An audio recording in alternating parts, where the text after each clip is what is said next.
Hello friends, target with Dinesh YouTube channel में आपका स्वागत है। आरपीएफ 3 मार्च थर्ड शिफ्ट में आए हुए जीके जीएस के क्वेश्चन का हम एनालिसिस करने जा रहे हैं। आप सभी जल्दी से जल्दी जुड़ जाएं।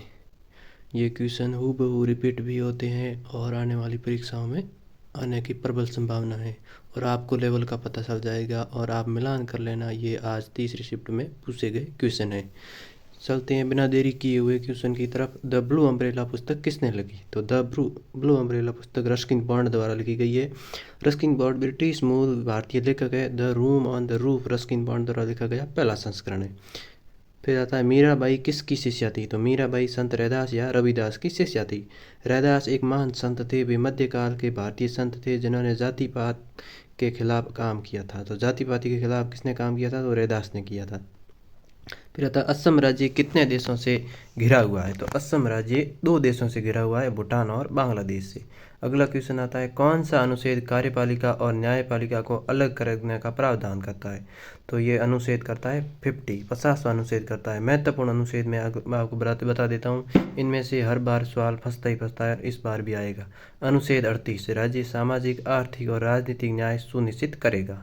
अनुच्छेद 39 राज्य सभी नागरिकों को आजीविका के पर्याप्त साधन मुहैया कराएगा। और अनुच्छेद 39A राज्य समान न्याय को बढ़ावा देगा और गरीबों को मुफ्त कानूनी सहायता प्रदान करेगा। ये इंपॉर्टेंट अनुच्छेद है 39A, याद कर लेना।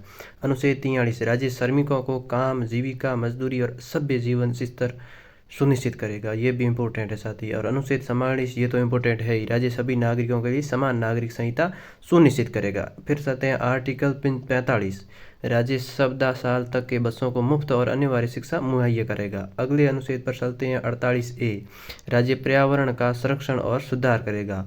और अनुच्छेद 48 है गोवध पर रोक। फिर आता है अनुच्छेद 49 राज्य राष्ट्रीय महत्व के स्मारकों, स्थलों और वस्तुओं का संरक्षण करेगा। अनुच्छेद 49।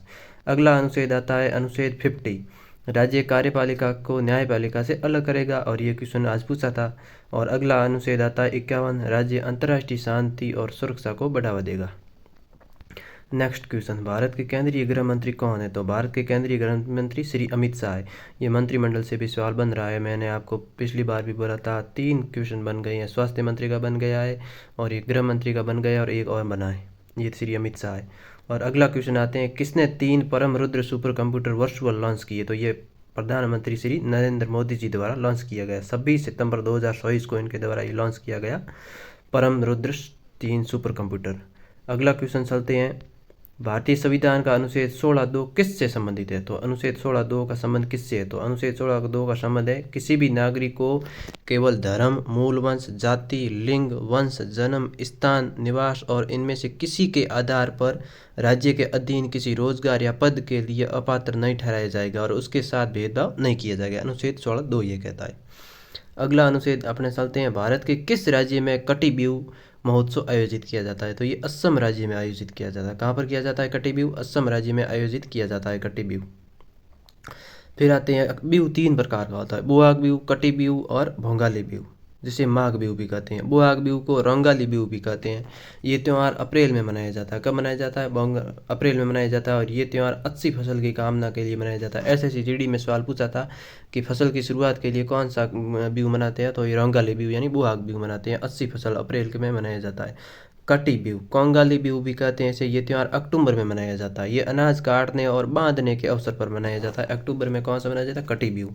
और फिर आता है माघ बिहू, भोगाली बिहू भी कहते हैं। ये त्यौहार जनवरी में मनाया जाता है। ये त्यौहार अनाज की कटाई के मौसम का प्रतीक है।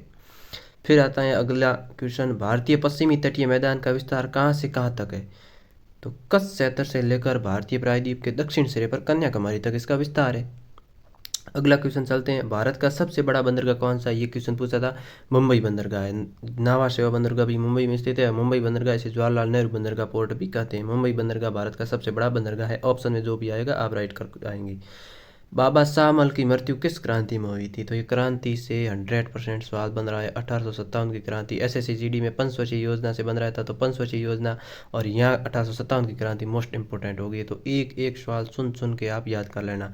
बाबा शाहमल की मृत्यु की क्रांति 1857 की क्रांति में हुई थी। कहाँ पर हुई थी? 1857 की क्रांति में बाबा शाहमल की मृत्यु हुई थी। अगला क्वेश्चन चलते हैं, उच्च न्यायालय के न्यायाधीश अपना त्यागपत्र किसे संबोधित करेंगे? तो उच्च न्यायालय के न्यायाधीश अपना त्यागपत्र राष्ट्रपति जी को संबोधित करेंगे। किसे को करेंगे? राष्ट्रपति जी को संबोधित करेंगे। और ये था अपना साथी आज आरपीएफ कांस्टेबल थर्ड शिफ्ट में आई हुए क्वेश्चन। मेरा मतलब है फटाफट आपको रिवीजन कराना, नहीं मतलब मोस्ट इम्पोर्टेंट ऐड करना क्वेश्चन और आपको रिवीजन कराना, और आप आई हुए क्वेश्चन को देख कर जाएँ ताकि आपका हौसला अफजाई हो, आपको आए सवाल आप जवाब दो और आपका आत्मविश्वास कॉन्फिडेंस बना रहे। कॉन्फिडेंस महत्वपूर्ण रोल करता है। मैंने भी SSCD का एग्ज़ाम दिया है, आंसर की वेट कर रहे हैं, अब आरपीएफ का दूंगा। और SSCD 2024 में मैं फाइनल मेरिट आउट हूँ। मैं राजस्थान से हूँ साथी। जय हिंद, जय भारत।